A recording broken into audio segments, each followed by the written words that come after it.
Hello friends, இந்த வீடியோவில் நம்ம என்ன பார்க்க போகிறோன்னா, நம்ம ப்ளவுஸ் போட்டதுக்கப்புறம் ப்ளவுஸோட கிளாத் வந்து நம்ம ஷோல்டரும் ஸ்லீவும் ஜாயிண்ட் ஆகிற இந்த இடத்துல மட்டும் துணி வந்து கொஞ்சம் தூக்குன மாதிரி இருக்கும்.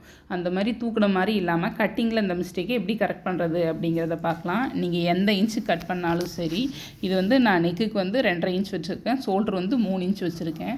3 இன்ச் வச்சுட்டு நம்ம வந்து இப்படி ஸ்ட்ரைட்டாக கட் பண்ணாமல் ஒரு 1/4 இன்ச் வந்து கம்மி பண்ணி இப்படி கிராஸாக கட் பண்ணும்போது இந்த ஷோல்டரும் ஸ்லீவும் ஜாயிண்ட் ஆகிற இடத்துல இந்த இடத்துல துணி தூக்குற மிஸ்டேக் வந்து உங்களுக்கு வராது. நீங்கள் எந்த சைஸுக்கு கட் பண்ணாலும் கொஞ்சம் 1/4 இன்ச்சு மட்டும் கிராஸாக கட் பண்ணும்போது இந்த 1/4 இன்ச்சு துணி தான் வந்து உங்கள் ஷோல்டர்கிட்ட தூக்குன மாதிரி இருக்கிறது. ஆம்புகோல்கிட்ட கொஞ்சம் லூஸ் வர்றது எல்லாமே இந்த 1/4 இன்ச் கிளாத் தான்.